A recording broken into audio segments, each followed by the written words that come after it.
श्वास घेऊन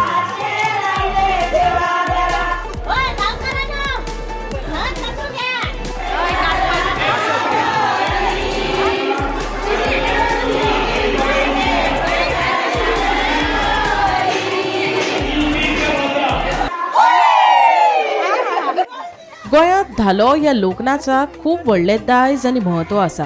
धालो फकत बायलां खातीर मनरिजवणेचें साधन न्हू, तर एकामेकाच्या काळजाकडलो थेट संवाद. शेताबाटाच्या कामांतल्यान मेकळी जाल्या उपरांत मना मेकळी करपाक बायलांनी धालांची माची वेचली. धालो रातचो खेळटा. काळोख जाताच सवाशिणी बायलां मांडार एकठांय जावन आनी परंपरेक धरून थारावीक विधी करून धालो खेळटात. धाला संबंधी सगळ्यो विधी तुळशी मुखारच जाता. चला तर पळोवया केरी 70च्या हळीत वाड्यावयलो धालो. बायलांनी धाल्यांची गितां गावन खेळ खेळून फुगडी घालून धालांचो कसो घोस्त काडलो तो.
धालो मालद महिन्यात खेळतो. पालन पुन्हा येतं मालद महिन्यात त्यांना ती उभी राहत अचूक महिन्यात धाड्याक उभी राहतं आणि त्याच्या उपरांत ती खेळ हो खेळतं.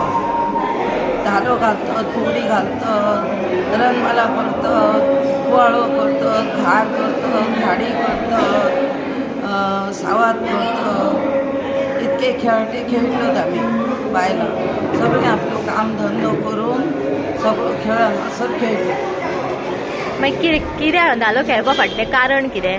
कारण देव गेल्ले कैलासा, देव कैलासा गेले तेंच्यो बायलो थंय रावल्यो, तांकां थंय रावन वाज येयलो न्हू म्हणटकच तेंच्यांनी आपूण एक खेळ खेळोवया असो म्हणून तेंच्यांनी धालो घालूंक सुरवात केली. मागीर आतां जी तरणाटी बायलां आसात, आतां लग्न जालीं हालीं, तांकां तुमी अशें कितें संदेश दिवपाक सोदतात? ही परंपरा संदी म्हटल्यार आमी आतां चलयले न्हू तशेंच तेंच्यांनी चलोवपाचें. हें गीत आमी म्हणटोय बी न्हू ते तेंच्यांनी तशेंच चालू दवरचें. अजून आमचो धालो जास्तच जास्त खूब वर्सां चलतलो, हेज्याय फुडें चलानी अशी म्हाजी सगळ्या तुळशीक मागणी आसा. आनी आमची म्हणजे बायलां आमची अशी उमेदीन सगळो धालो रातभर आयज आनी ती सकाळ मेरेन म्हणजे फाल्यां सांजची 3 जायसर 12 जायसर ती धालो खेळटली. आनी धालो खेळटाना आमचे खूब प्रकार आसतात, म्हणजे असो खार नाल्यार पिंगळी लग्न जावं अशी ती फुगडी सगळे तरेचे आमचे धाले आसा न्हू. सकाळ सांजे 12-1 जायसर आमी हें करता. आनी तेज्या उपरांत आमचो धालांचो असो म्हणजे हें आसता, धालो सोंपोवप म्हणल्यार एक असो उत्सव कसो हें आसता. म्हटल्यार सगळ्यांक अशें सांगप फुगडी घालतना अशी एकमेकाक आमी धालो सोंपयतना सगळ्यांक आमी एकमेकाक हें दिवन आमी तो धालो सोंपयता सगळ्यांक. आनी तेज्या उपरांत आमची एक म्हणजे आमचें कशें आसा, आमच्या धालाक म्हणजे कितकी वर्सां जरी म्हणजे कोणाक नासलें आनी जर मान शिकलो जाल्यार आमच्या हेजे धालांक मान शिकलो काय भुरगें जावपूच जाय अशी आमच्या एक देवीची एक हें आसा. खूब पयलीं न्हू म्हणजे आमच्या लग्ना पयलीं धालो सुरू जाला आमकां सुद्दां खबर ना. कितें आसा जाणट्यांनी सांगला तेजेर आमी चलत येयल्या. धालो हो सून म्हयन्यान जाता आनी माननी म्हणजे पुण्य अशें म्हणटा आमी ते ह्या म्हयन्यान आमी सुरू करता. बायलां ह्या दिसांनी अशी बेकार कशी आसता, शेतांतली कामां सगळीं जावन त्या दिसांनी हो धालो सुरू करता. मागीर खंयचे खेळ तुमी खेळटा तेतून धाल्यार? हांगासर सगळीं बायलां फाटीं लावतात आनी सगळे देवाची अशीं नांवां घेवन एक देवाक सगळ्यांक आपयतात आनी मांड थारयतात म्हणजे सुरू करतात. आनी तशेंच म्हणजे धाकुल्यो म्हणून खेळटात, तरेतरेचे खुबशे कसले असे खेळ आसा ते हांगासर खेळून दाखयतात करून बायलां सगळीं जाण. हाच्या फाटलें कारण कितें धालो खेळपाचें कारण कितें फाटलें? हांवें अशें हांवें ते आमच्या जाणट्यांक आदी विचारलें, तेंच्यांनी कितें सांगलें की हांवें ताका असो प्रश्न केल्लो की हे धालो म्हणजे तुका कशें सुचल्यो धालो म्हणपाक, अशें नांव घेवपाक, वनदेवी बीन अशें म्हणटा. तेन्ना म्हाका सांगलें की आमच्या देव आसले न्हू ते ह्या म्हयन्यात सून म्हयनो आसता. ह्या सून म्हयन्यांत न्हू देव कार्य कसलेंच करिना आनी कसले कोण आतां गाडी नवीन घेतली जाल्यार सून म्हयन्यान बीन बरो दीस न्हू म्हणटा न्हू. तशेंच आतां नवी व्हंकल वयगीर हाडपाक व्हरपाक ते ह्या टायमार सगळे बंद थेयतात लोक. कित्याक एक म्हयनो आमी सून म्हयनो करता त्या टायमार न्हू देव अशें खंय तरी भोंवूंक गेल्ले आसता की आनी देव भोंवूंक गेल्ले म्हणटकूच तेंच्या बायलांक खबरूच नासता देवीक की आमचे घोव खंय गेल्यात ते. ती सगळी एक जाता आनी म्हणटा आतां हे आमचे पती देव खंय म्हणून गेले म्हणून विचारता एकामेकाक. तेन्ना ती कितें म्हणटा आतां खंय गेले सोदतले कशी म्हणून सोदपाक ते रानां वनान अशी भोंवता थंयसर तांकां अशें दिसता की आमी आतां हेका कशें आपयतले म्हणून ते बायलांनी अशें चिंतलें की हांव देवाची म्हणजे आपल्या घोवांची नांवां घेवपाची आनी तेंच्यांनी वनानूच अशें न्हू एक जागा पळयली आनी थंय तेंच्यांनी खेळ असो खेळयलो. तो खेळ असो खंय खेळटा तांकां अशें दिसलें की आमच्या घोवांची नांवां घेतलेले खंय आसा ते येतले आनी तेंच्यांनी नांवां घेतली एका देवाची नांवां घेता आपल्या आनी तशेंच तेंच्यांनी अशें चिंतलें की आतां आमची धर्तरे माता न्हू आतां म्हणटा तेन्ना आमी धर्तरे माते परत गायत्री अशीं नांवां घेतात. ती म्हणजे तेंच्यांनी जमनीरूच अशें शेण सारयलें कितें म्हणटा तशें आनी धालो खेळपाक लागली आनी ताका हें दिलें की गायच्या रुपान अशी ती वन देवता आनी वनान तेंच्यांनी आपली हे खेळयली धालो आनी ती वन देवता अशें ताका नांव पडलें. आनी आमचे आपले लोक कशे आसले तांकां सदांच काम आसलें शेतां भाटांनी आनी बायलां बीन सदींच कामान इतकी बिजी आसताली की तांकां अशें कांयच खबर नासतालें की ती टायमपास असो म्हणजे आमचें कितें तरी एक खेळ खेळपा खातीर तेंच्यांनी खेळ केलो आनी त्या हितून देवांची नांवां घेवन देवांक बीन अशें आमच्या जागृत करतात. आनी मागीर हो म्हयनो सोंपलो काय मागीर आनी कितेंच करपाक तांकां मेळना म्हणजे थोड्यांचे 5 दीस आसता थोड्यांचे 7 दीस धालो. आमी नशिबान आसा की आमच्या जाणट्यांनी ही परंपरा आमकां दिल्या की धालो चडशा गांवांनी धालो अश्यो ना. आमच्या गांवांत धालो आसा ती आमी हांव लोकांक सांगूंक सोदता की आमच्या फुडले पिळगेक की तुमी ह्यान फुडें ही अशीच परंपरा चालू घेयात आनी धालो कितें तें आमी आमचे फुडले पिळगेक आमी सांगपाक जाय की आमकां कशें आमच्या जाणट्यांनी सांगलां की धालो कित्या खातीर करता आनी कितें आनी एकजूट सगळीं बायलां जाता कसली एकामेका कडेन वायट हें बीन आसता थोड्यांचे शेजाऱ्या ते आमी सगळे हांगा विचारतात आनी धालांक खेळटात आनी तरेतरेची कला दाखयतात बायलां. आमची बायलां खूब अशी हुशार आसतात की ती घरान अशी घर की चूल की मूल म्हणटा तशी आसली पूण आतां पळयता तेंचे टॅलंट इतके आसा तेंच्या आंगान की आमकां हांगा सगळ्याक दिसता की एका फुडें एक आसा. शिक्षण सुद्दां तेंच्या कडेन ना. आदल्या काळांतल्या बायलां कडेन शिक्षण नासलें पूण अशी तेंच्यांनी अशी गितां रचयली ती आमच्या कडेन जावं शकना. आमी आतां केन्ना जाय जाल्यार तेंच्या कडेन वचून शिकता. आमकां आतां टिचर ते आमचे गुरू जाले ते अशी जाणटी आमची आतां माय अशें म्हणटात न्हू आमी तेंचे सुनो जालो जनरेशन फुडें फुडें वयता तशें तेंच्या कडसून आमी घेतले तशेंच आमी आतां आमच्या फुडले पिळगी कोण आसा तांकां आमी शिकोवपाक जाय की हे आमचे धालो ह्यो अश्योच चलपाक जाय आनी जास्त कितें सांगूंक शकता की आनी आमी तुमी प्रकार कितें कितें करतात म्हटलें न्हू जाल्यार आमी व्हंकल न्हवरो असो करता आनी लग्न लायता परत सावात मारता ते सावात आमी मारूंक वयता तेन्ना एक गाडी आसता त्या गाडी कडेन आमी आसो ते आशाचेर विचारता खंय आसा खंय सावात मेळटले मागीर ती हें दाखयता आमचे लोककला कशी म्हणजे कशें गाडया कडेन आमी आदले जाणटे वचा आनी खंयसर आमकां मेळटले सावात भोंवोन येयली काय मेळोंक ना जाल्यार मागीर परत ताका प्रश्न कसो करीत ते आमचे ह्या सारकें आमची भुरग्यांक सगळी परंपरा कळपाक जाय. मागीर आमी सावात मारले काय एक चलयेक कोणाक तरी हें करता मागीर सावात मारले काय मागीर सगळ्याक वांटणी म्हणून करता देवांक दिता वांटणी मागीर गांवच्या गांवकाराक चौगल्याक अशें सगळ्याक मानी अशें आसता तांकां आनी गांव इतको असो जाता त्या दिसांनी की सगळे रातची 12-1 पर्यंत बायलां त्या तितून गुंगीन अशें आसता की धालो म्हणजे ती एक तरी वाट पळयतात की केन्ना आमच्यो धालो सुरू जातल्यो म्हणून ती चडशा गांवांनी नासता पूण आमकां मेळ्ळें तें आमचें अशें भाग्य आमी म्हणपाचें आनी ही आमी न्हू प्रथाची जतन करून घेवपाक जाय की फुडल्या लोकांक जनरेशनाक आमच्या कळपाक जाय आनी आम्ही घेऊन ठेवूया आणि